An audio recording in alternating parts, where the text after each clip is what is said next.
ஆமென். அருமையான ஆசீர்வதிக்கப்பட்டதான இந்த மறுவாக்கினாய் நன்றி செலுத்துகிறோம் ஆண்டவரே.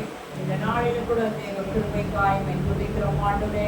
பரிசுத்த ஆவியானவரால் இங்குள்ளாய் இந்த ஆராதனை எல்லா காரியங்களும் நேரங்களும் காலங்களையும் கொண்டு கொடுக்கிறோம் ஆண்டவரே. பரிசுத்த ஆவியானவர் பாடல்களுக்காய் துதிக்கிறோம் ஆண்டவரே. வற்றிற்காய் சோதரிக்கிறோம், தேவனுடைய வார்த்தைக்காய் துதிக்கிறோம் ஆண்டவரே.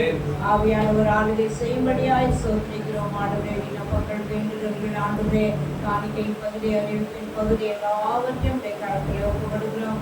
அந்தந்த பகுதிகளை பரிசுத்த ஆவியானவர் ஆண்டு கொண்டு ஆசீர்வாதமாய் கிருபையாய் பலப்படுத்தி ஆண்டவரே ஆராதனை அற்புதங்கள் அடையாளங்களும் ஆண்டவரே நடக்கும்படியாய் தேவகரம் இறங்கி ஆளுகை செய்யும்படியாய் தாழ்த்தி ஒப்புக்கொடுக்கிறேன். துதிக்கான மகிமை ஒவ்வொருவருக்கே செலுத்துகிறோம். மீட்பரும் ரட்சகருமாய் இயேசுவின் நாமத்தில் ஜெபிக்கிறோம் எங்கள் ஜீவனுள்ள பிதாவே, ஆமென்.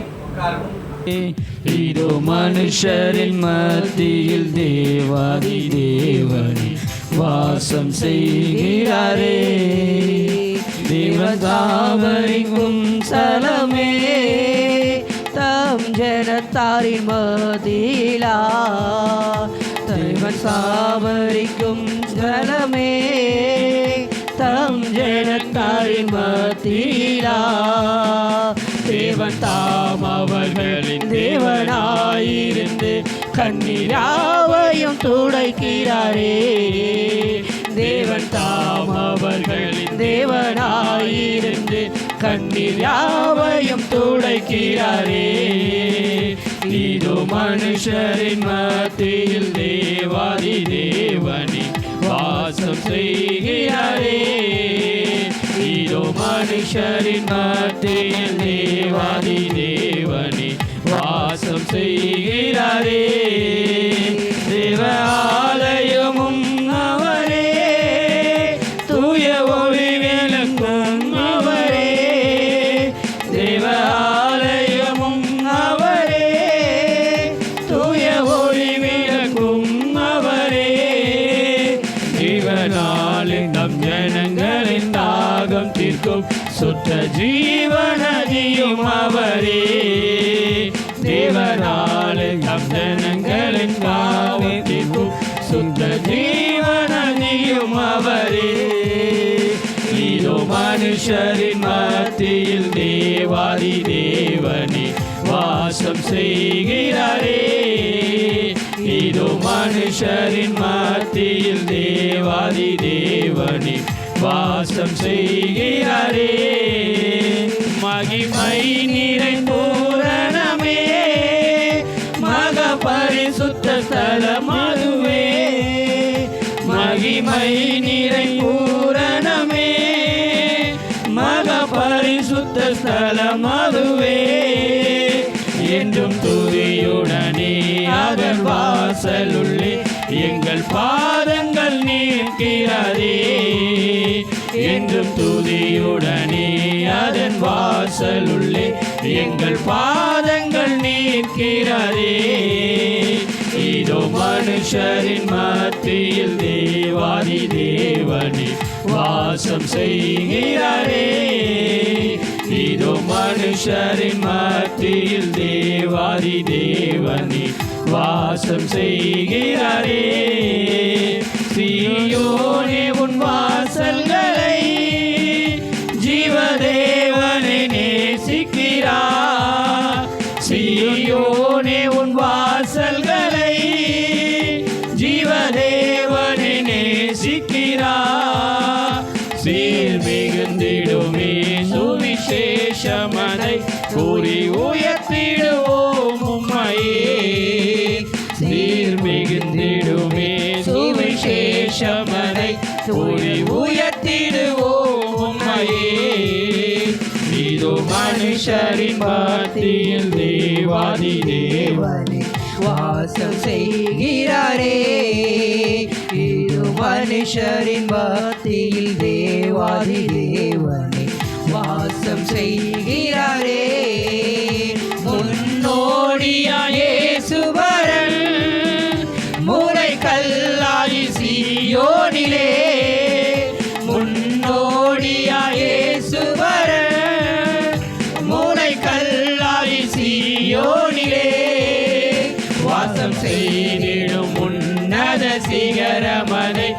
வாஞ்சையோடு நாம் நாடிடுவோம்.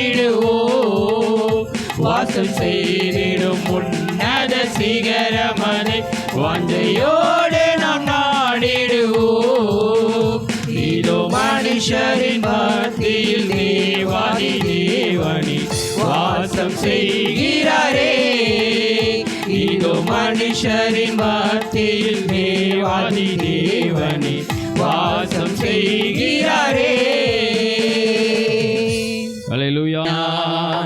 தாய்மடியில் தவழுகின்ற குழந்தையைப் போல தகப்பனே உன் மடியில் சாய்ந்து விட்டேன் நான். கவலை இல்லையே, கலக்கமில்லையே, கவலை இல்லையே, கலக்கமில்லையே. கர்த்தர் கரம் பிடித்து கொண்டே நான், கர்த்தர் கரம் பிடித்து கொண்டே. எதை குறித்தும் பயம் இல்லையே, எதை குறித்தும் பயம் இல்லையே.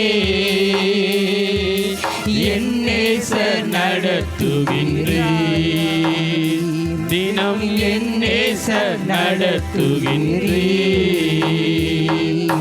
தாய்மடியில் தவழுகின்ற குழந்தையைப் போல தகப்பனே உன் மடியில் சாய்ந்து விட்டேன் நான். தாய்மடியில் தவழுகின்ற குழந்தையைப் போல தகப்பனே உன் மடியில் சாய்ந்து விட்டேன் நான். செய்த நன்மைகள் நினைக்கின்றேன், செய்த நன்மைகள் நினைக்கின்றேன். நன்றியோடு துதிக்கின்றேன், நான் நன்றியோடு துதிக்கின்றேன். கைவிடாத என் நாயனே, கைவிடாத என் நாயனே. கல்வாரி நாயகனே, என் கல்வாரி நாயகனே.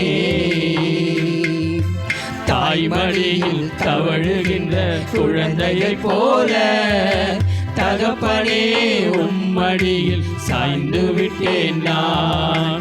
தாய்மடியில் தவழுகின்ற குழந்தையைப் போல தகப்பனே உம்மடியில் சாய்ந்து விட்டேன் நான். துணையாளரே, துணையாளரே, துணையாளரே, துணையாளரே.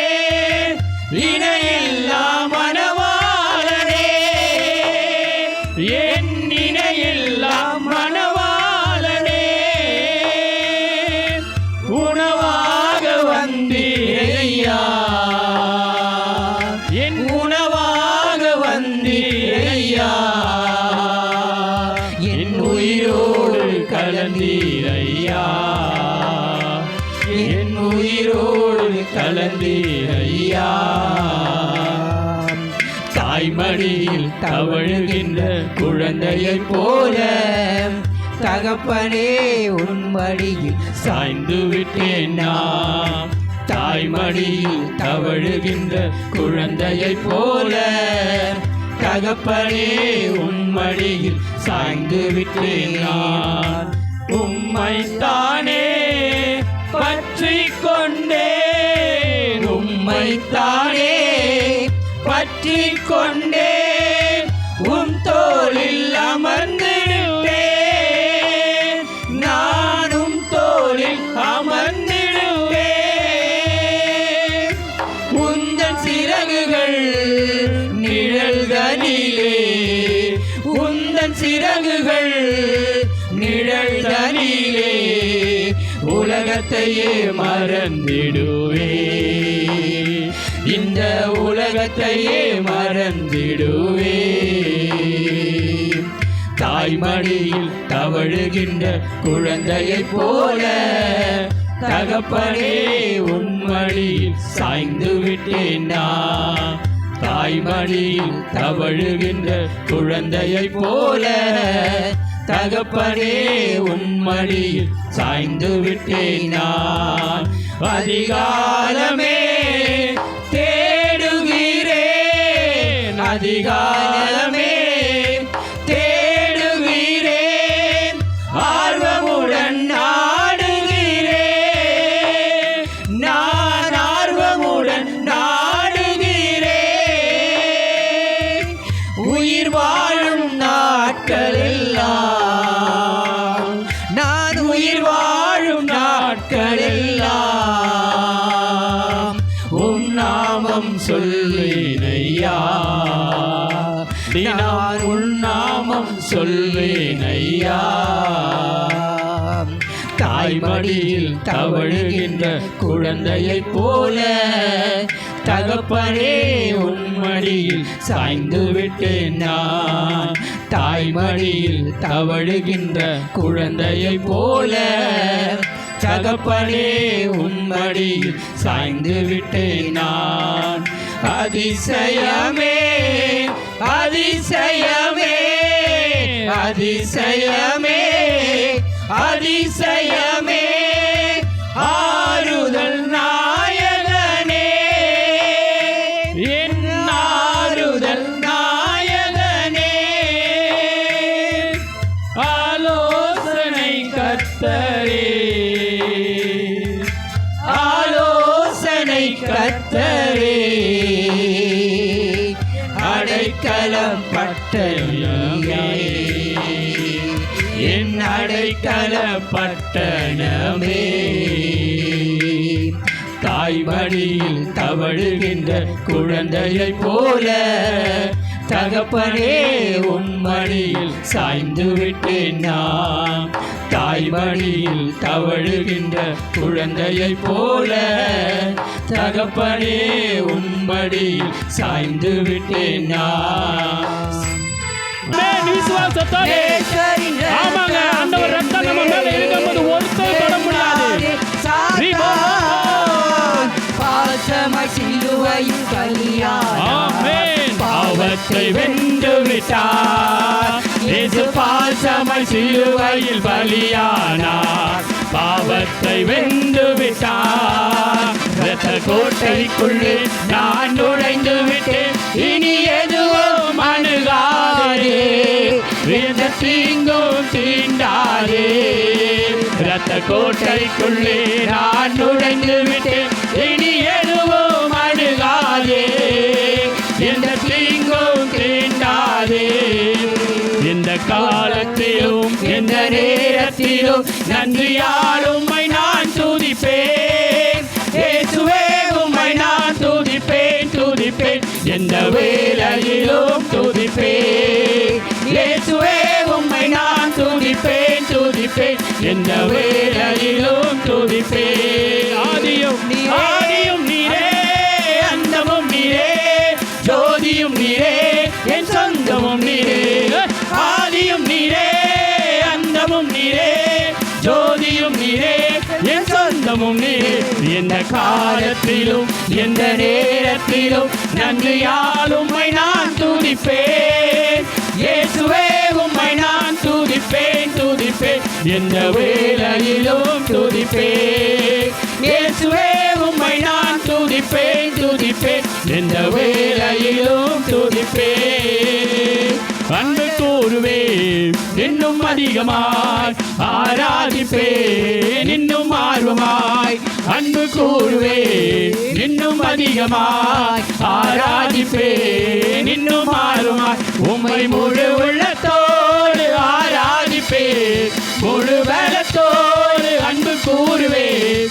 ஆராதனை ஆராதனை ஆராதனை ஆராதனை ஆராதனை ஆராதனை ஆராதனை ஆராதனை. கண்மணி போல் காப்பவரே ஆராதனை ஆராதனை, கழுகு போல சுமப்பவரே ஆராதனை ஆராதனை. ஓசனா ஓசனா உன்னத தேவனே, ஓசனா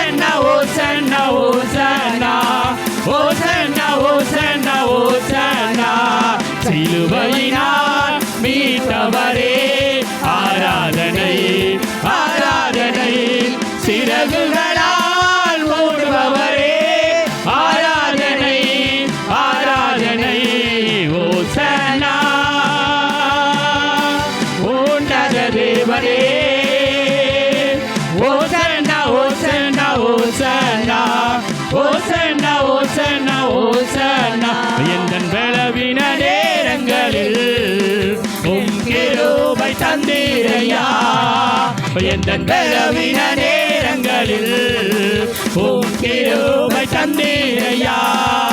இயேசு ராஜா என் பலனானே, எதற்கும் பயமில்லையே. இயேசு ராஜா என் பலனானே, எதற்கும் பயமில்லையே. ஆராதனை உமக்கே, ஆராதனை உமக்கே, ஆராதனை உமக்கே, ஆராதனை உமக்கே, ஆராதனை உமக்கே, ஆராதனை உமக்கே, ஆராதனை உமக்கே, ஆராதனை உமக்கே, ஆராதனை உமக்கே, ஆராதனை உமக்கே, ஆராதனை உமக்கே, ஆராதனை உமக்கே. என்னுள்ளம் தேவன் பொங்கி வழியுதே, என்னை ரட்சித்தால் நான் ஆடி பாடுவேன். எவரும் அறியாது என் உள்ளம் பொங்குதே, என் உள்ளம் பொங்கி பொங்கி பொங்கி பொங்கி வழியுதே. ஜீவிக்கிறார் இயேசு ஜீவிக்கிறார், என் உள்ளத்தில் அவர் ஜீவிக்கிறார். துன்பத்தில் எந்த துணையவரே என்றென்றும் ஜீவிக்கிறார். வல்லமை உண்டே உண்டே அற்புத வல்லமை இயேசுவே, ரத்தத்தால் ரத்தத்தால் வல்லமை உண்டே. எல்லா கரங்களை தட்டி கண்களை மூடி தயவு செய்து யாரும் வேடிக்கை போகாதீங்க. பொழிந்திடும் வல்லமை, உன்னதத்தின் வல்லமை, ஆவியின் வல்லமை, அக்கினியின் வல்லமை. பொழிந்திடும் வல்லமை, உன்னதத்தின் வல்லமை, ஆவியின் வல்லமை, அக்கினியின் வல்லமை.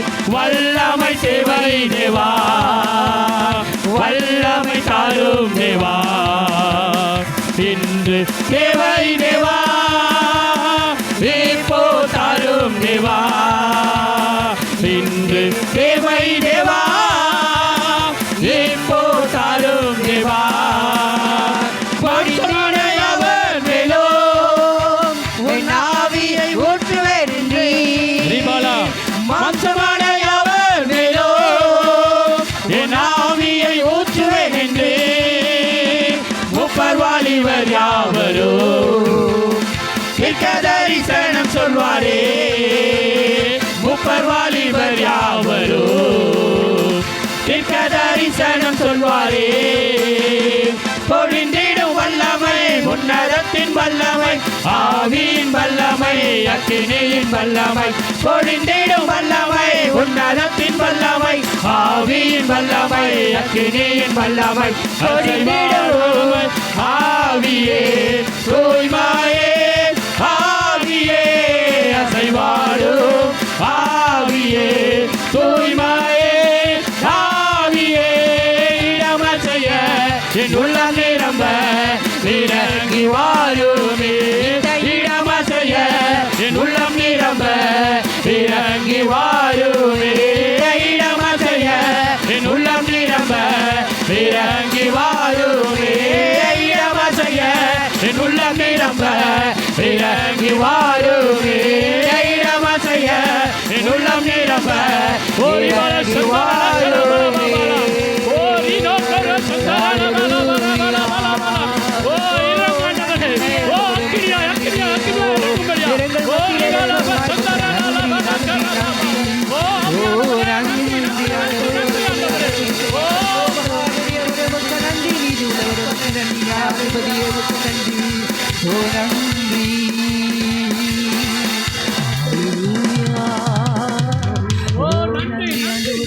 சாமுவேல் 22:29 வசனத்தை நாம் வாசிக்கலாம். 2 சாமுவேல் 22:29 வசனத்தை நாம் வாசிக்கலாமே. கர்த்தராகிய தேவரீர் என்னுடைய விளக்காய் இருக்கிறீர், கர்த்தர் என் இருளை வெளிச்சமாய் மாற்றுகிறவர். இதுதான் இந்த மாத வாக்குத்தத்தம். ஆண்டவருடைய நாமத்துக்கு சோத்திரம். 2 சாமுவேல் 22:29 வசனம். ஆண்டவர் சொல்றார், தேவரீர் என் விளக்காய் இருக்கிறீர், கர்த்தர் என் இருளை வெளிச்சமாய் மாற்றுவார். அப்போ விளக்காய் இருந்தால் நம்ம வாழ்க்கையில் வெளிச்சமாய் மாற்றுகிறவராய் ஆண்டவர் இருக்கிறார் அப்படின்னு வாக்கு கொடுக்கிறார். அப்போது இருண்ட வாழ்க்கை அதை வெளிச்சமாய் மாற்றுகிறார். வறண்ட வாழ்க்கை அதை ஆசீர்வாதமாய் மாற்றுகிறார். ஒருவேளை துவைந்து போன வாழ்க்கை அதை துளிர்க்க செய்ய வல்லவராய் இருக்கிறார். ஒருவேளை அதாவது பள்ளமேடு என்ற போல வாழ்க்கை அதை சமமாய் மாற்றி உன்னை நடக்க பண்ண ஆண்டவர் வல்லவராக இருக்கிறார். இப்படி ஏகப்பட்ட காரியங்கள் இருக்கிறது இந்த வாழ்க்கையில். அவர் இருண்டு போன வாழ்க்கை வெளிச்சமாய் மாற்றுவார். நம்முடைய இருளை அவர் வெளிச்சமாய் மாற்றுகிற ஒரு ஆண்டவர் என்று வேதம் சொல்லுகிறது. அதனால தான் சொல்கிறார், தேவரீர் என்னுடைய விளக்காய் இருக்கிறேன். விளக்கு அப்படின்னா கண்டிப்பாக எரியணும். விளக்கு இல்லைன்னா வெளிச்சம் வராது.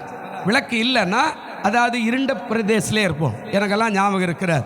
நான் ஒருவேளை சின்ன வயசில், ஒரு 5 வயசில், 2 வயசில், 1 வயசில் எங்கள் வீட்டில் அந்த ஒரு சின்ன ஒரு விளக்கு, காடை விளக்குன்னு சொல்லுவாங்க, இது மாதிரி ஒன்று வச்சுருப்பாங்க. அது மேலே தந்து வைப்பாங்க. அது அங்கே அப்படியே பிரகாசமாக இருக்கும். அந்த வெளிச்சத்தில் தான் சாப்பிட்ணும். என்ன சாப்பாட்டில் சோறு மட்டும்தான் இருக்கும். சோத்துக்குள்ளே என்ன ஆகுதுன்னு யாருக்குமே தெரியாது. அவ்வளோ மங்கின வெளிச்சம்.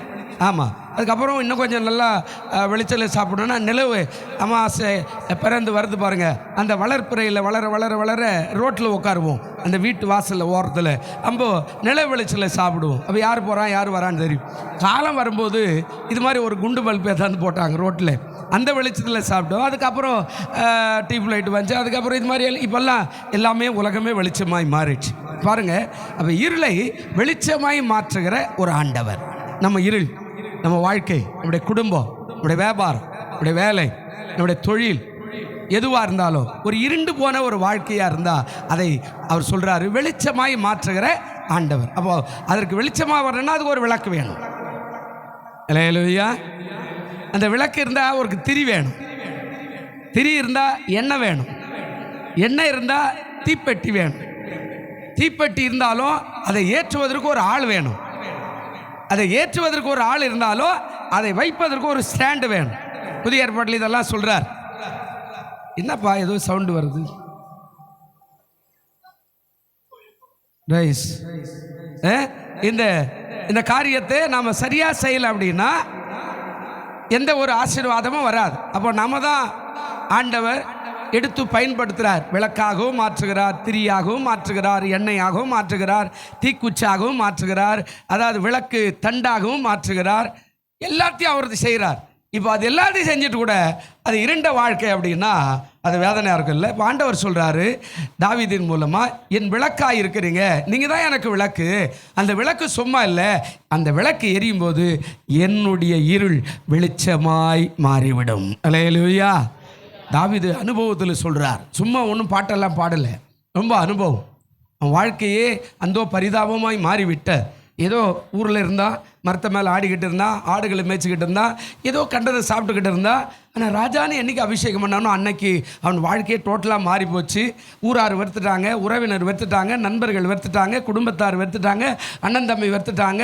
எந்த ராஜான்னு சொல்லி அபிஷேகம் பண்ணால் அந்த ராஜாவே அவனை கொல்றதுக்காக துடிக்கிறான், ஓடுறான். இப்போ வீடு இல்லை, வாசல் இல்லைன்னு வாங்கலை, எதுவுமே இல்லை, மலைகளில் போய் உட்காடுறான். கெபிகள், அந்த கெபியெல்லாம் நீங்கள் ஒரு பல கிராமங்களுக்கு போனீங்கன்னா அந்த மலை மேலே இருக்கிற அந்த கெபிகளில் போகலாம். அந்த கெபியில் வளைஞ்சிக்கினே போகணும். சில கெபி இருக்கும், சிலதெல்லாம் முட்டி போட்டுன்னு போகிற மாதிரி இருக்கும், சிலதெல்லாம் கொஞ்சம் உயரமாக இருக்கும், நடந்து போகிற மாதிரி கூட இருக்கும். ஆனால் கூண் வளைஞ்சினே போகணும். ஏன்னா மேலே பாறை இருக்கும். அந்த பாறைக்குள்ளே அது உள்ளே போய் நம்ம எல்லாம் உள்ளெல்லாம் பிரியெல்லாம் படுக்க முடியாது. நமக்கு முன்னாடியே சில அந்த காட்டுக்கு ஆட்கள் எல்லாம் உள்ளே போய் படுத்துன்னு இருப்பாங்க.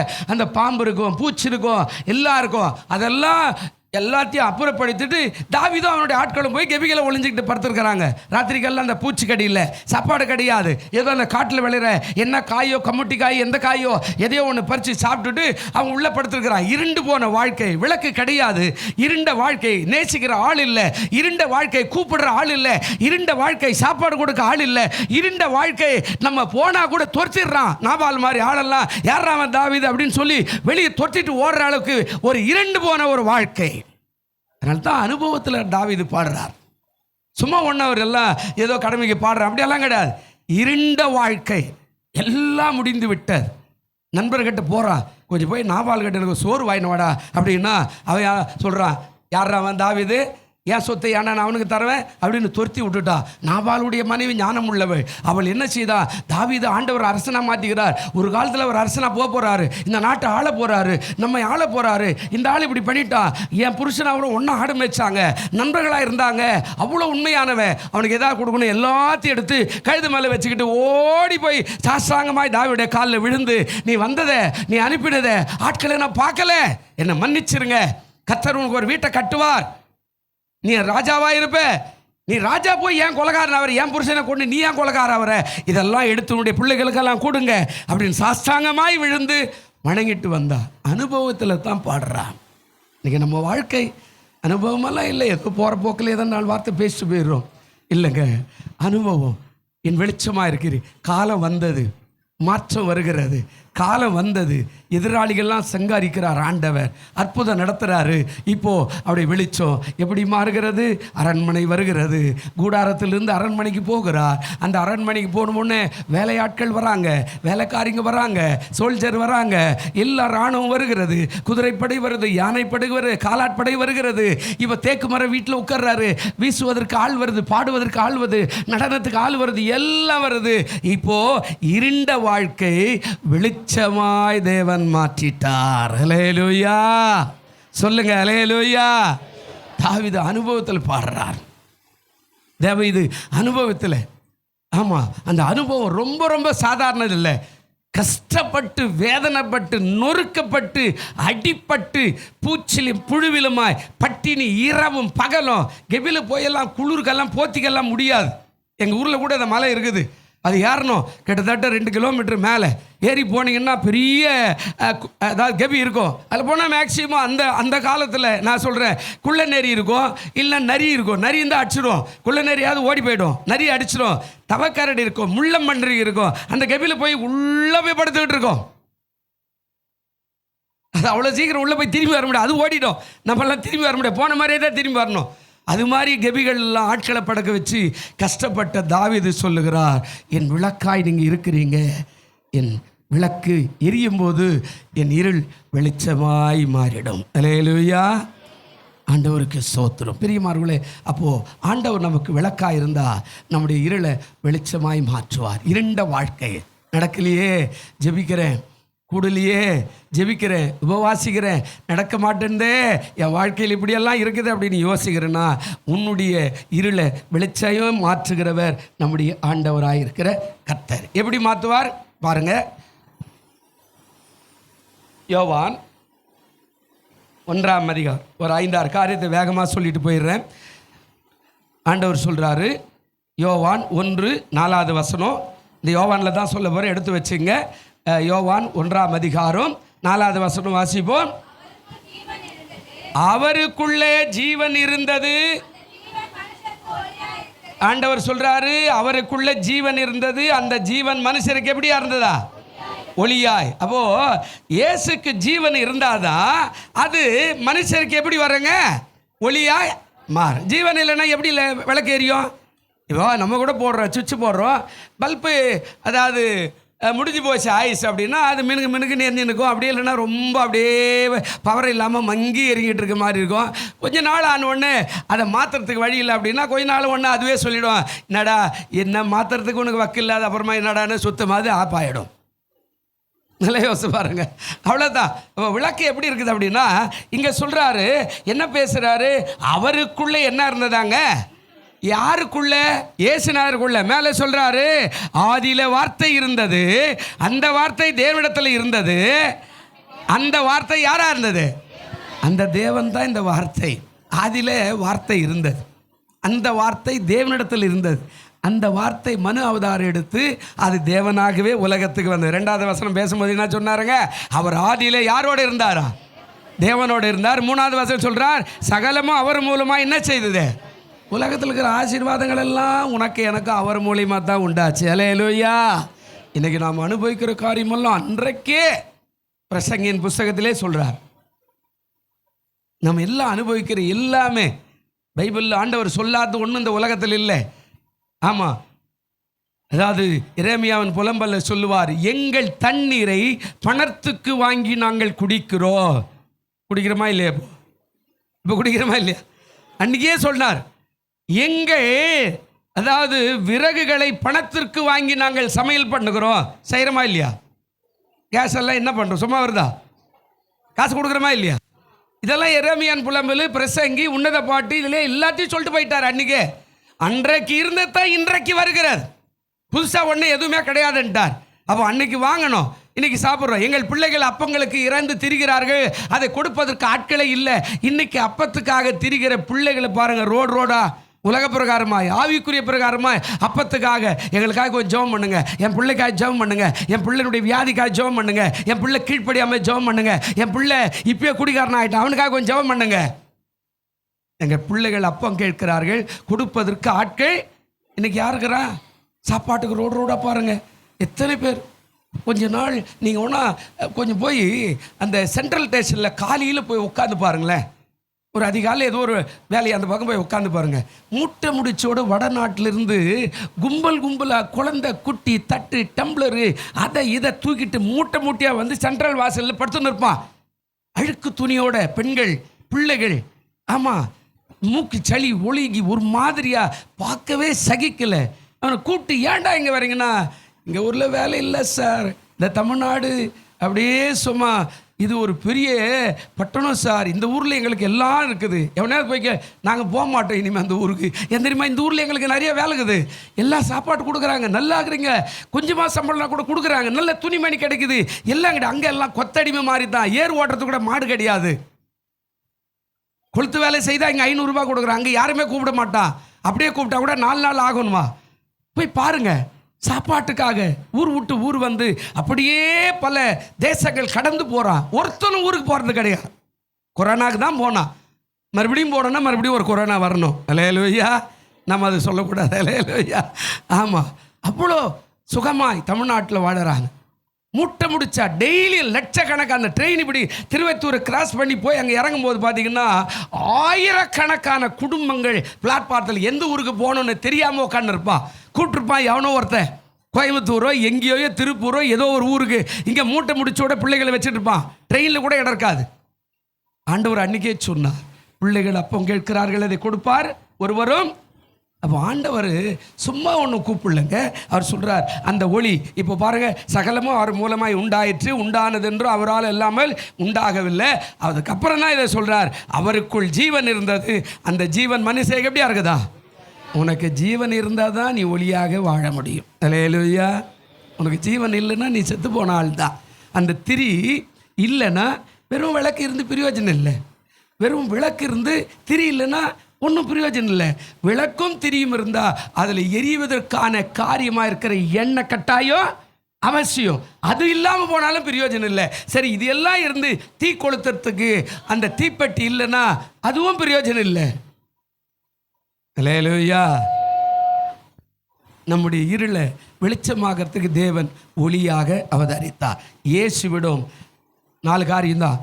இயேசுவிடம் வர வேண்டும், அவரை நம்ப வேண்டும், தீமை விட்டு விலக வேண்டும், அவரை பின்பற்ற வேண்டும், அவரில் நிலைத்திருக்கணும். இந்த 5 காரியம்தான் இன்னைக்கு சொல்ல போகிற காரியத்தில் இருக்கிற ஒளி.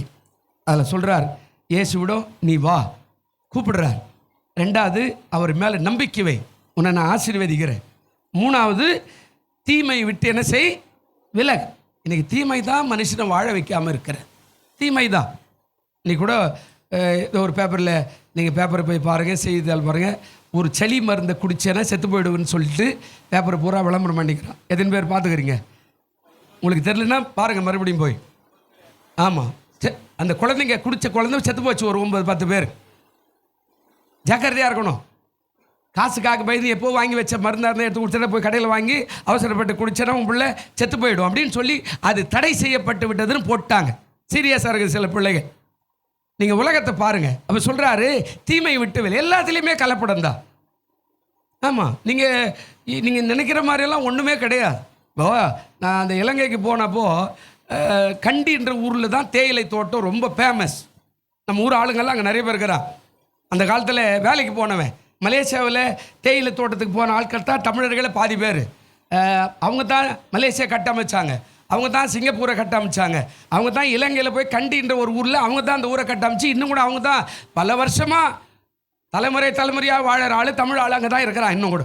அங்கே போய் டீ தூள் ஒன்று வாங்கலாம், நல்லா இருக்கும், அங்கே தான் ஃபேமஸ்ஸு, வாசனையாக இருக்கும், ஒரிஜினல் அப்படின்னா அங்கே இருக்கிற சரிக்கிறேன். என்ன சார் டீ தூள் அது உங்கள் ஊர்லேயே வாங்கிக்கலாமா சார்?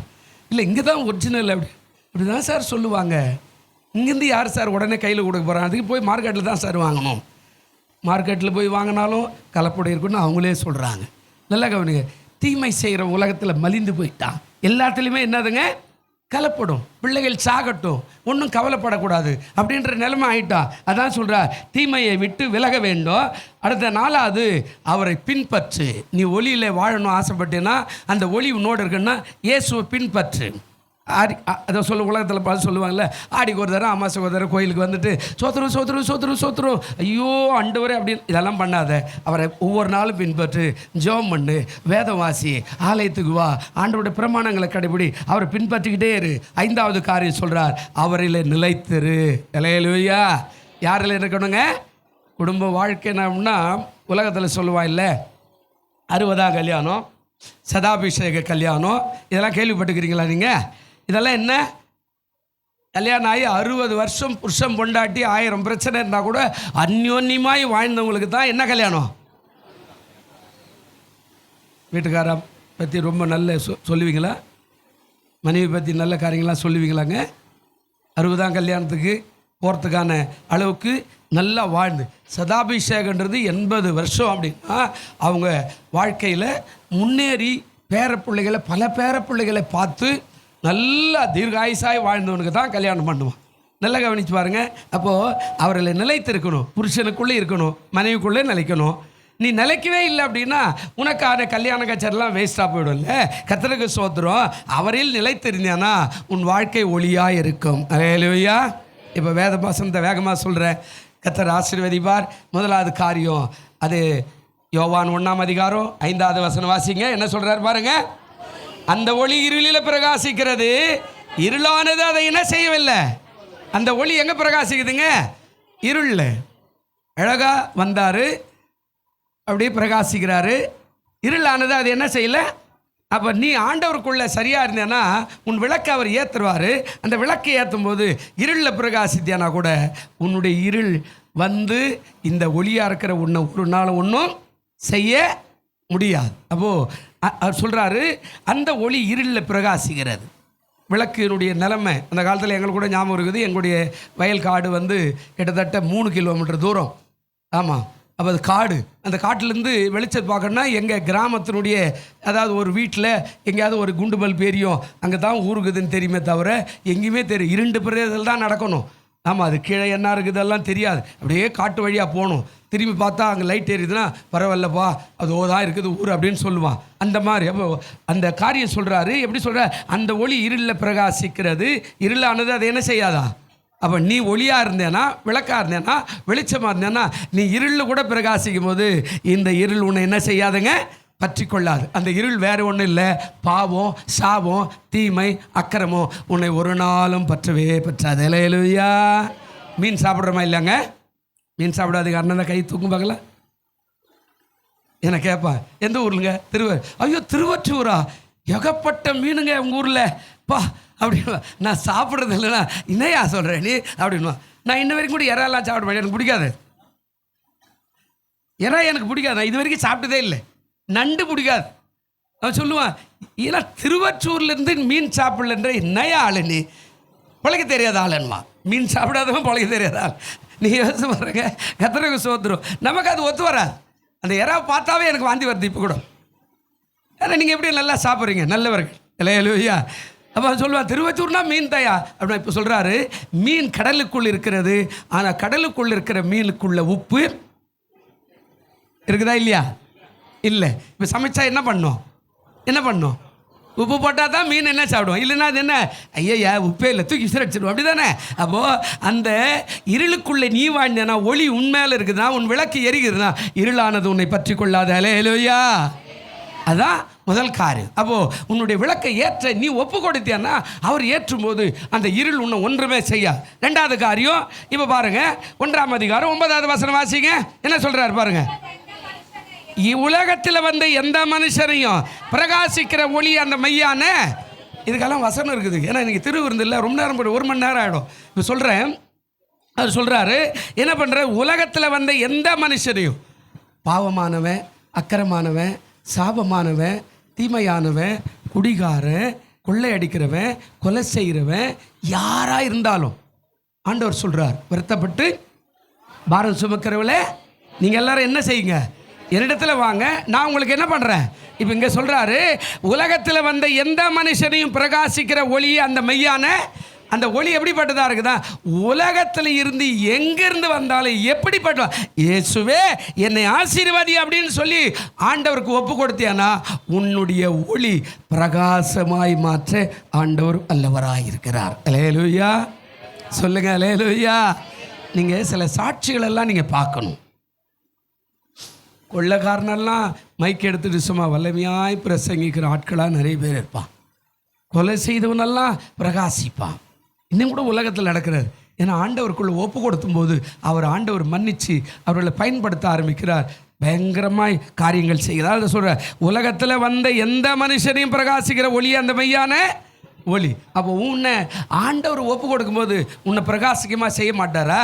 நீ தான் என்ன செய்கிற, ஐயா ஜபமா அது வேணாப்பா, பாட்டா அதெல்லாம் வேணாம், வாலிபரை கூட்டுமா, அட விடுப்பா, சண்டே கிளாஸா விடுப்பா, எனக்கு எவ்வளோ வேலை இருக்குது, என் பிள்ளை நான் கையோடு பிடிச்சின்னு போயிடுறேன். நீ ஒப்பு கொடுக்காததுனால உன் பிள்ளைகள் எழும்பி பிரகாசிக்கலை. நீ சாக்கெல்லாம் சொல்கிற, சர்ச்சுக்கு ஏன் வரல சிஸ்டர், ஏன் வரல பிரதர், நமக்கு 1000 பட்டியல் அப்படி நீட்டாக வரும் பாரு, ஏசுனாரே தலை கருகருன்னு ஆகிடும். ஏடா நீ நல்லா இருக்கணும் தாண்டா உனக்காக படித்த உலகத்தை, நீ எனக்கே சாக்கு போக்கு சொல்கிற, இது இல்லைங்க அது இல்லைங்க, அது அப்படிங்க அது அப்படிங்க இது இப்படிங்க. வியாதி வந்துட்டா டாக்டர் சொல்லுவார், இல்லைங்க ரொம்ப கஷ்டங்க, ஆனால் மேலே இருக்கிற டாக்டர் சொல்கிறார், என்னால் செய்ய முடியாத. நீ அடிக்கடிக்கு அந்த வார்த்தையை அறிக்கை சொல்லு. சார் நீங்கள் ஓகே சார், எங்கள் டாக்டர் இன்னும் எனக்கு மரணத்துக்கு சொல்லலை சார், எங்கள் டாக்டர் நீ வியாதியோடு இருப்பேன்னு சொல்லலை சார், எங்கள் டாக்டர் சொல்லுகிற நீ பூரணமாய் சுகமாவே, அப்படியே தழும்புகளாலே குணமாவே அப்படின்னு தான் சார் சொல்லிக்கிற, அப்படியே தழும்புகள் நான் குணமாயிடுவேன் சொல்லி சொல்லி பாரு. உன்னுடைய இருதயத்தில் சொல்கிறது அப்படியே தலையில் ஏறி அப்படியே சரீரம் ஃபுல்லாக மாறி உன்னுடைய வாழ்க்கையே மாறிடும். அல்லேலூயா. ஆனால் நீ சொல்கிறதில்ல, என்ன டாக்டர் சொல்லிட்டார் பாஸ்டர். ஒரு அம்மா இங்கே வந்து சொன்னா, டாக்டர் சொல்லிட்டாரு நான் போய்க்க மாட்டேன். அம்மா நில்லுமா, இங்கே வந்துட்டு அம்மா அந்த கதையை சொல்கிறேன், நான் ஜெபம் பண்ணுறேன் நீ பொழைப்ப அப்படி சொல்கிறீங்க. நம்ம விசுவாசமே இல்லை, டாக்டர் சொன்னதுனால அப்படியே ஸ்டாப் ஆகிடுவோம். நல்லா அது வரைக்கும் வீரியமாக நடந்திருக்கும்போது அப்படியே உட்காந்த மாதிரி ஆகிடுவோம். முட்டி வலி அதிகமாகிடும், முதுகு வலி அதிகமாகிடும், அப்புறமா சாப்பாடு இறங்காது. டாக்டர் சொல்லிட்டாரு அவன் சொன்னதே பிடிச்சிக்கணும். ஆனால் மேலே இருக்கிற டாக்டர் சொல்கிறாரு, நான் உன்னை ஆசீர்வதிக்கவே அதை சொல்லவே மாட்டேன். நான் இன்ன வரைக்கும் அடிக்கடிக்கு சொல்லித்தாங்க ஆரோக்கியமாகிறேன். எனக்கு 64 வயசுங்க, ஜாலியாக ஓடுறேன், ஜாலியாக வர்றேன். நான் 10 தடவை 2 மாடி படிக்கட்டு ஏறுறேன், இங்கே இருக்கிறேன், இங்கே ஓடுறேன், வண்டி எடுக்கிறேன், அங்கே ஓடுறேன், இங்கே ஓடுறேன். இன்ன வரைக்கும் வார்த்தையை நான் உட்கொண்டுக்கிட்டே இருக்கிறேன். கர்த்தர் என்னை ஆசீர்வதிக்கிறார். அல்லேலூயா. ஆனால் நீ சொல்லணும், அறிக்கை செய்யணும். ஆனால் நீ சொல்ல மாட்டேன்ற, அதனால் 10 படிக்கை ஆகிட்டேன். பாருங்கள் 3வது என்ன சொல்கிறாரு பாருங்கள், 3ஆம் அதிகாரம் யோவான். இதெல்லாம் கொஞ்சம் பெரிய பிரசங்கம் இருந்தாலும் நான் உங்களுக்கு ஷார்ட்டாக சொல்லிட்டு போயிடுறேன். 3ஆம் அதிகாரம் 19வது வசனம் என்ன சொல்கிறார் பாருங்க, ஒளியானது உலகத்திலே வந்திருந்தும் மனுஷனுடைய கிரியைகள் பொல்லாதவங்களாக இருக்கிறபடினால் அவர்கள் ஒளியை பார்க்கிலோ, என்ன சொல்றார், ஒளியை பார்க்கிலோ இருளை விரும்புகிறதே அந்த ஆக்கினை தீர்ப்புக்கு காரணம். உலகத்தில் ஒளி வந்திருக்கிறார், உன்னை ரட்சிக்க வந்திருக்கிறார், உன்னை அபிஷேகம் பண்ண வந்திருக்கிறார், உன்னை சுகமாக்க வந்திருக்கிறார், உன்னை ஆரோக்கியப்படுத்த வந்திருக்கிறார், உன்னை விடுதலை காக்கும்படி வந்திருக்கிறார், உன் வாழ்க்கை முன்னேற்ற பாதைக்கு போகும்படியாய் வந்திருக்கிறார். ஆனால் நீ என்ன பண்ணுற, அதை விட்டுட்டு இங்கே என்ன சொல்கிறாரு, உலகத்தில் வந்திருந்தோம் மனுஷருடைய கிரிகள் எப்படி இருக்குதா, பொல்லாத. ஆமாம், நிறைய காரியங்கள் இந்த இந்த இந்த 8-10 மாதத்தில் கொக்கைன் அப்படின்னு ஒரு போதைப் பொருள் கிட்டத்தட்ட கிலோ கணக்கில் குஜராத்திலிருந்து சென்னை வழியாக, அதாவது இலங்கை அந்தமானுக்கு போய்க்குது. உங்களுக்கு தெரியுமோ தெரியாது, பேப்பரெல்லாம் படிக்கணும் நீங்கள். அதில் பிடிப்பட்டவங்களில் குறைஞ்சபட்சம் ஒரு 10 ஆட்கள் நம்ம கிறிஸ்துவ ஆட்கள் தான். இதெல்லாம் கூர்மையாக கவனிக்கணும் நீங்கள். போலீஸ்காரன், சார் உங்கள் ஆளுங்களே தான் சார் இந்த வேலை செய்கிறாங்க, அப்புறம் இயேசு நல்லவர் எப்படி சார் சொல்கிறீங்க? அல்லேலூயா.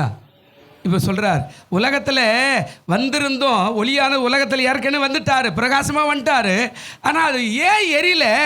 உங்கள் வாழ்க்கையில் அந்த மனுஷனுடைய கிரியைகள் பொல்லாதவர்களாக இருக்கிறபடினாலே அவர்கள் ஒளியை பார்க்கலாம், இருளை விரும்புகிறது அந்த ஆக்கினுக்கு காரணமாய்.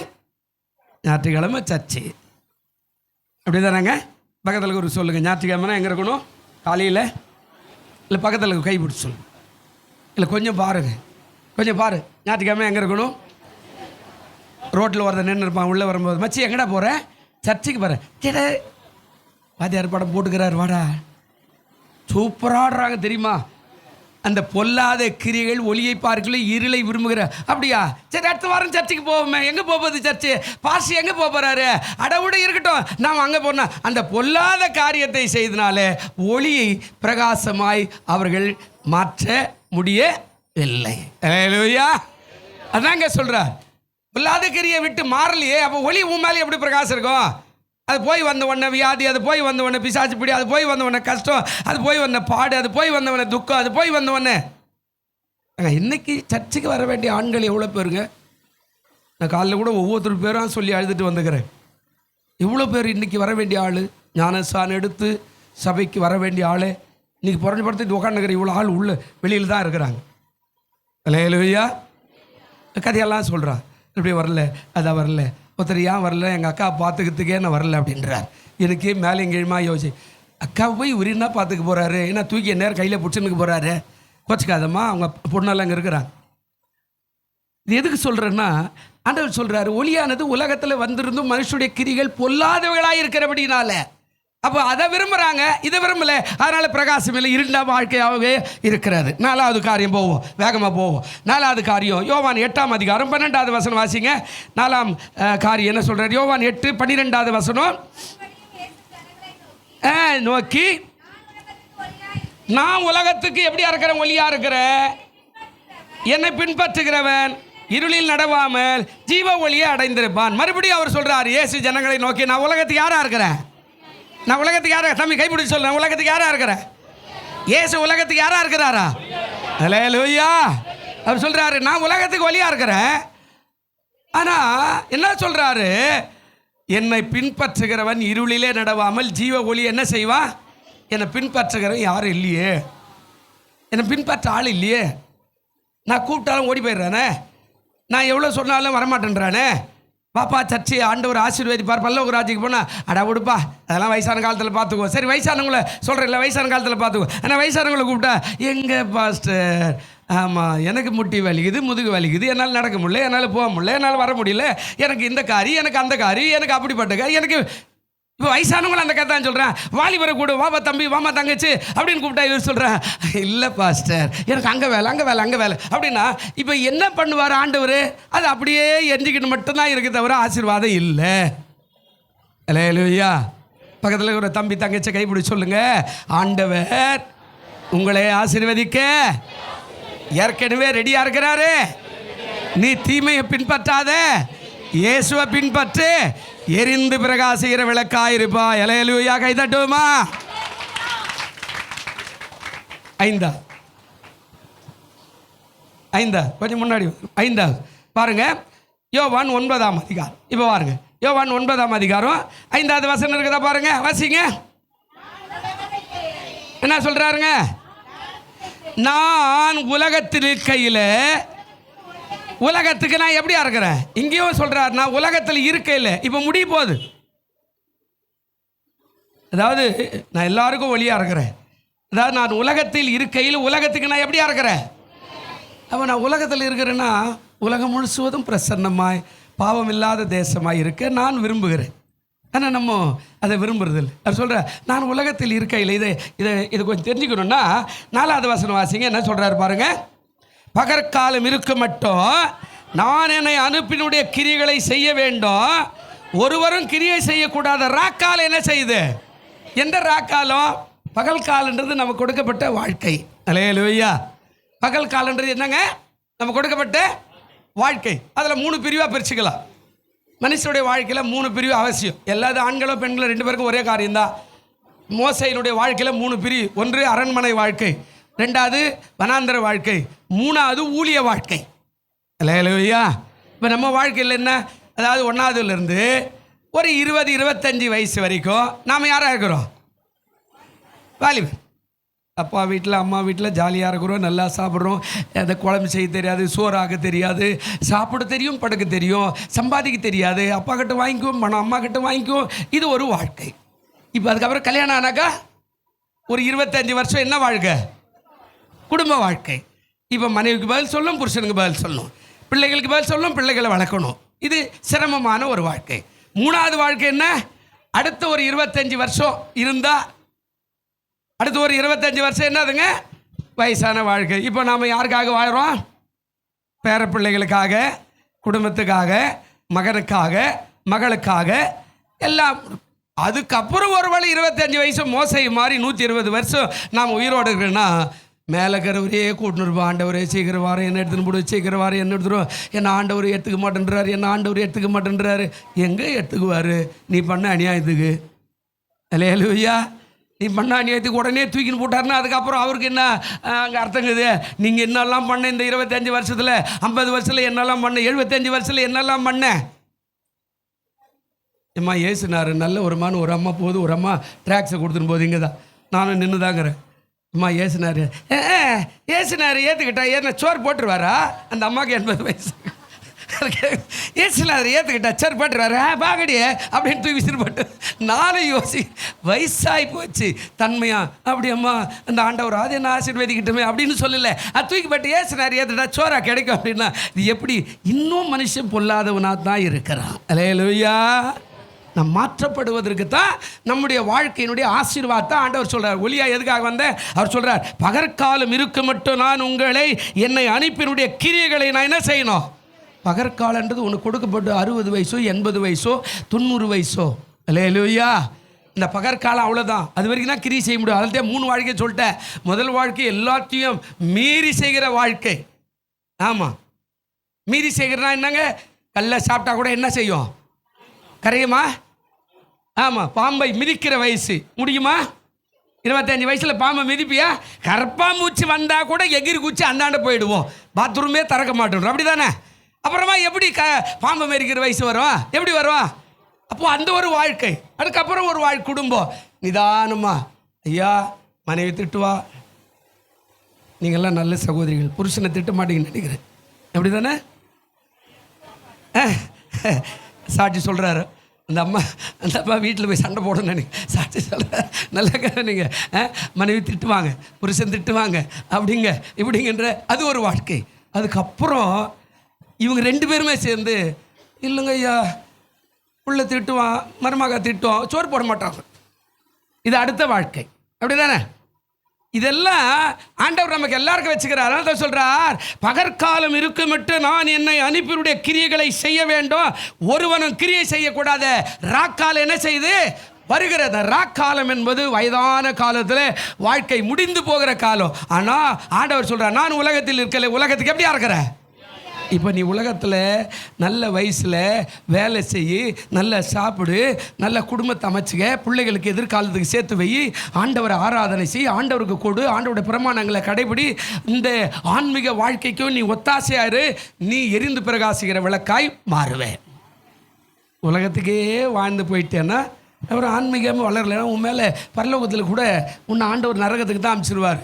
ஏன்னா உன்னை நல்லா 60 வயசு வரைக்கும் 80 வயசு வரைக்கும் வச்சுனேன். கடவுளுக்கு ஏதாவது ஒரு 2 ரூபா கொடுத்தியா?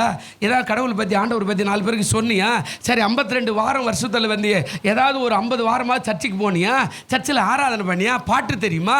சத்தியம் தெரியுமா? வசனம் தெரியுமா? உனக்கு தெரியுமா? உன் பிள்ளைக்கு வசனம் தெரியுமா? கேட்டால் ஒன்றுமே தெரியாதுப்பா, எங்கள் பாஸ்டர் அதெல்லாம் சொல்லிக் கொடுக்கலப்பா அப்படின்லாம் சொல்ல முடியாது. கழுத மாதிரி கத்துறோமா இல்லையா? கத்துறமா இல்லையாங்க? தலையாட்டியா? ஒன்று இப்படி ஆட்டி இப்படி ஆட்டி, இல்லை சினிமாக்கார மாதிரி சொல்கிற மாதிரி இப்படியா ஆட்டு? கத்துறமா இல்லையா? இதை காதில் கேட்டு ஒரு அம்மா நல்லா தூங்கி முடிஞ்சிடுச்சா பாஸ்டர் அப்படின்னா, அந்த அம்மாவுக்கு நான் பேசுறது தூக்கம் வருது, உனக்கு நான் பேசுறது காதில் ஏறலைன்னா அது எப்படிங்க? அல்லேலூயா. எப்படிப்பா ஏறுதாப்பா? ஏறுதா? அப்போ அடுத்த வாரம் முடி வெட்டுன்னு செய்யலாமாப்பா? கர்த்தர் ஆசீர்வதிப்பார். அல்லேலூயா. ஆமாம், அங்கே சர்ச்சுக்கு வரும்போது யாரை சந்திக்க வரோம்? இல்லை அதெல்லாம் கூட யார் சந்திக்க வரோம்? நம்ம யார் சந்திக்க வரோம்? சொல்லுப்பா, யார் சந்திக்க வரோம்? ஏங்க கட்சி மீட்டிங் போகிறோன்னா யாரை பார்க்க போகிறோம்? கட்சி தலைவரை. இப்போ இங்கே வந்தா ராஜாவை சந்திக்க போகிறோம். ஹல்லேலூயா. ஏசு ராஜாவை சந்திக்க வரும்போது தாடி கிடி மீசெல்லாம் போய்க்கின்னு ஒரு கீஞ்சி போன பேண்ட் ஒன்று மாட்டின்னு கீஞ்சி போன செருப்பு போட்டுக்கின்னு தலையெல்லாம் அப்படி பறக்க விட்டுக்கின்னு சோத்திரனா அவர் சொல்லு, தம்பி நீ யார் அப்படின்னு கேட்டான்னு என்ன சொல்லுவேன், நான் உங்களுடைய பிள்ளை. அப்படி எனக்கு தெரியலையே. ஹல்லேலூயா. ஸ்டைலா எப்படி வரணுங்க ராஜாவை பார்க்கறதுக்கு? எப்படி வரணுங்க? நீங்கள் போய் பாருங்கள், முதல் மந்திரியோ பிரதம மந்திரியை சந்திக்கணும்னா ஆதி அந்த அப்படியே எல்லாத்தையும் கிளியர் பண்ணி, உன் முடி ரொம்ப பெருசாக வச்சா கூட வெட்டி விடுவான். எல்லாத்தையும் வெட்டிட்டு இப்படி தான் போய் மோடியை பார்க்கணும், இப்படி தான் ஸ்டாலினை போய் பார்க்கணும் அப்படின்ற கதையெல்லாம் வச்சுருப்பான் பாருங்கள். எல்லாத்தையும் கிளியராக, இந்த ட்ரெஸ் வானா, இது சரியில்லை, இது மாதிரி போட்டு போனேன். யாரை பார்க்க போகிற? முதல் மந்திரி. இதெல்லாவற்றையும் படைத்த மேலே இருக்கிற பிரதான மந்திரியாக இருக்கிற இயேசு சந்திக்க எப்படி வரணுங்க? கிஞ்சி போனதும் நெஞ்சு போனதும் தலைக்கு எண்ணெய் கூட வைக்காம அப்படியே பறக்க விட்டுக்கணும். அப்படி வந்தா எப்படிங்க? ஹல்லேலூயா.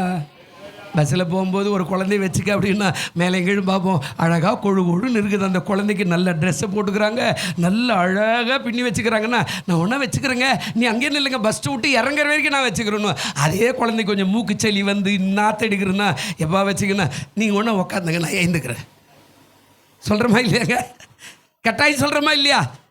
கண்ட்ராக்டர் சொல்லுப்பா, சொல்கிறமா இல்லையா? கண்ட்ராக்டர் பா, எனக்கே கூட ஒரு இடம் விட்டு அதை பாரிஸ் போகிற வரைக்கும் நின்று வந்தார். நான் சொன்னேன், நீ இறக்கட்டே கால் உடனே நீ உட்கார, நானோ நிற்கிறேன். இல்லை பாஸ்டர், நீ உட்காரு பாஸ்டர். குழந்தையே வாங்க மாட்டேன்றோம். ஏசுனாரு கிட்ட வந்துரு என் ராஜா. ஆனாலும் உலகத்தில் ஒரு பழமொழி இருக்குது இல்லை, காக்கா குஞ்சு காக்காக்கு எப்படிங்க? கருப்பாக இருந்தால் கூட கட்டி கட்டி பிடிச்சி முத்தம் கொடுப்பாங்க சில அம்மா மாரும். பார்த்தீங்கன்னா என் ராஜா என்னத்தை பெருசாக போது ஒரே கரையானுக்குது அப்படின்னு சொல்ல முடியுமா? இப்போ இயேசு ராஜாவுக்கு நம்ம பிள்ளைகள் தான். ஹல்லேலூயா. இப்போ அந்த ஒலி எப்படிப்பட்டதாக இருக்குது? 6வது காரியம் பாருங்கள், 5 நிமிஷம் இருக்குது. 6வது காரியம் நான் வசனமெல்லாம் சொல்லலை, அந்த காரியத்தை மட்டும் சொல்லிடு. 12ஆம் அதிகாரம். இப்போ வாங்க யோவான் 12ஆம் அதிகாரம் 35 என்ன சொல்கிறார் பாருங்கள். அந்த ஒலி எப்படிப்பட்டதாக இருக்குது பாருங்கள். என்னங்க? அதற்கு இயேசு இன்னும் கொஞ்சம் காலம், மறுபடியும் சொல்கிறார், அதற்கு இயேசு இன்னும் கொஞ்சம் காலம் ஒளி உங்களிடத்தில் இருக்கும், இருளில் நீங்கள் அகப்படாதபடிக்கு ஒளி உங்களோடு கையில், அதாவது ஒளி எங்கே இருக்குதா? உங்களோடு இருக்கையில் நடவுங்கள், இருளில் நடக்கிறவன் நான் போகிற இடம் என்னதென்று அறியான். அப்போ கொஞ்சம் காலம். இது என்ன சொல்கிறாருன்னா, இன்னும் கொஞ்சம் காலம் உங்களோடவே இருக்கிறேன், இருளில் நீங்கள் அகப்படாதபடி நான் உங்களை காக்கிறேன். இருள் என்பது பாவம். கடைசியில் சிலுவையில் கேட்டார் ஏசுனார். என்ன கேட்டார்? கடைசியில் போய் நிற்கிறார், எருசலேம் கிட்ட நிற்கிறார்.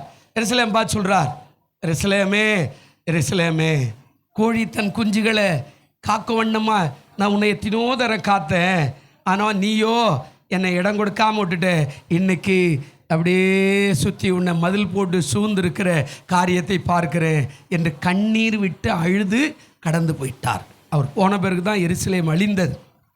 இன்னைக்கு முகமதியர்களும் இஸ்ரேலர்களும் இப்போ கொஞ்சம் ஒப்பந்தம் நடக்குது. இன்னைக்கு பேப்பரில் போட்டுக்கிறாங்க, காசாவுக்கும் இஸ்ரேலுக்கும் ஒப்பந்தம் நடக்குது. ஆமாம், பயங்கரமான தீவிரவாதிங்க மாதிரி 2 பேரும் சண்டை போட்டாங்க 2 வருஷமா. நல்லா யோசிச்சு பாருங்க. இங்கே என்ன சொல்கிறாரு? ஒளி உங்களிடத்தில் இருக்கும், இருளில் நீங்கள் அகப்படாதபடிக்கு ஒளி உங்களோடு இருக்கையில் என்ன பண்ணுங்க? பாவத்துக்கு விலகுங்க. ரொம்ப நாளைக்கு ஓடாது பாவம், ரொம்ப நாளைக்கு பாவத்திலே வாழவும் முடியாது.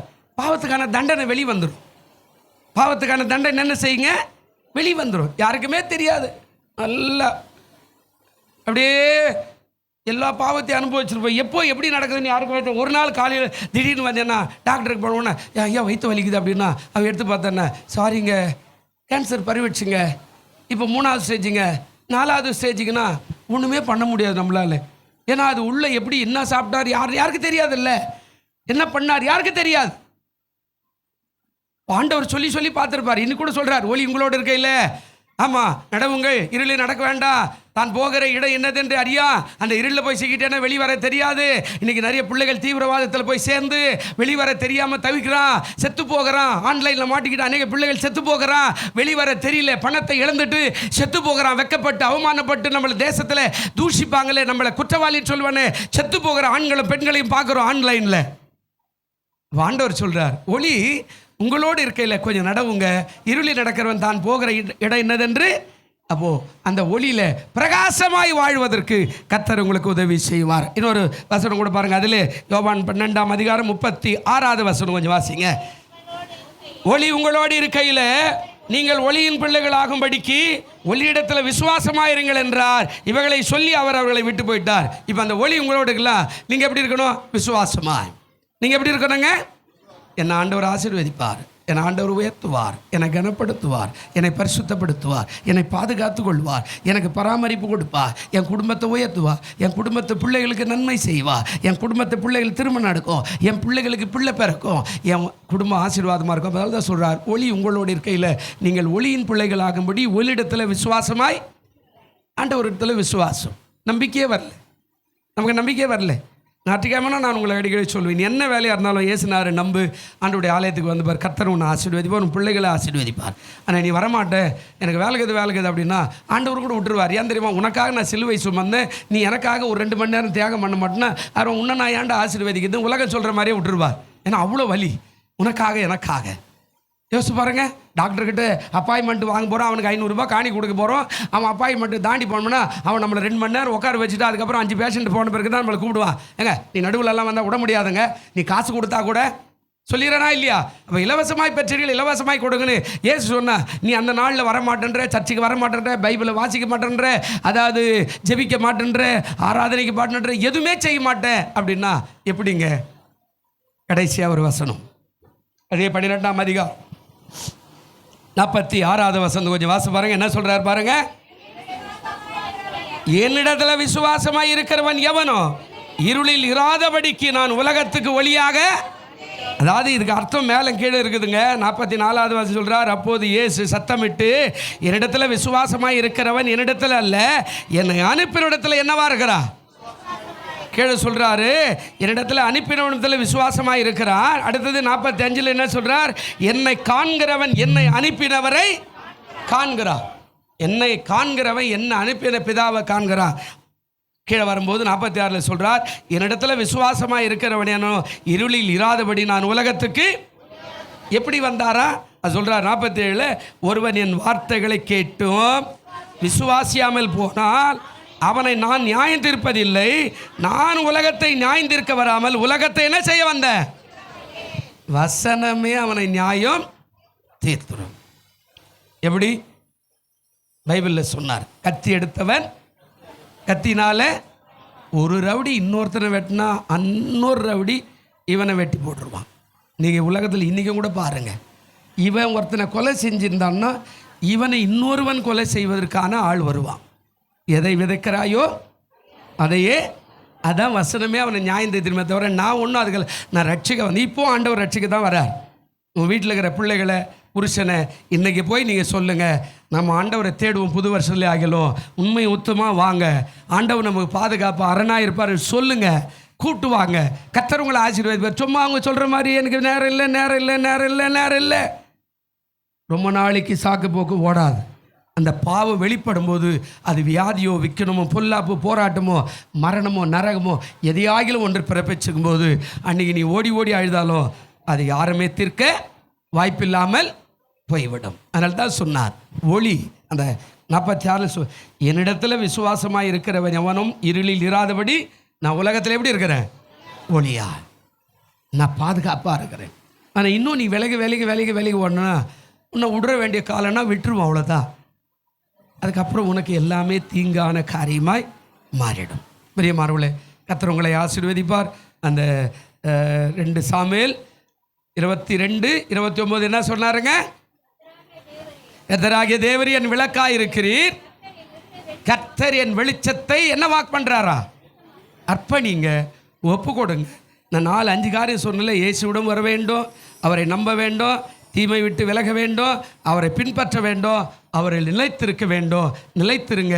குடும்பத்தில் புருஷனுக்கு கீழாக, அதாவது வாய்க்கப்பட்ட நிலைத்திருங்க. மனைவியை கல்யாணம் பண்ண மனைவிக்கு அன்போடு கூட இருந்து அங்கே அடங்கி இருங்க. எல்லாமே உங்கள் குடும்பம் ஆசீர்வாதமாக இருக்கும். நீ பெரியவனா நான் பெரியவன் சண்டை போட்டால் குடும்பம் உடஞ்சி 2 பிரிஞ்சு தனித்தனியே போவோம். அதே மாதிரி ஆண்டவர் சொல்கிறார், என் வார்த்தை கேட்டு அதன்படி நடந்து எனக்குள்ளே அடங்கி இருக்கிறவன் நான் அவனுக்கு ஒளியாக இருந்து அவனை பாதுகாக்க வல்லவராக இருக்கிறேன். நல்ல பிதாவே, இந்த வார்த்தையை கேட்டுக்கொண்டிருக்கிற பார்த்து கொண்டிருக்கிற எல்லா பிள்ளைகளுக்காய் நன்றி. கர்த்தர் ஆசீர்வதியும். ஒளியாய் இருக்கிற கர்த்தர் எங்களுக்குள்ளே ஒளியாய் இருந்து எங்களை ஆசீர்வதித்து வழி நடத்தும். கிருபையினால மூடும். இயேசுவின் நாமத்தினாலே வேண்டிக் கொள்ளுகிறோம் நல்ல பிதாவே. ஆமேன், ஆமேன்.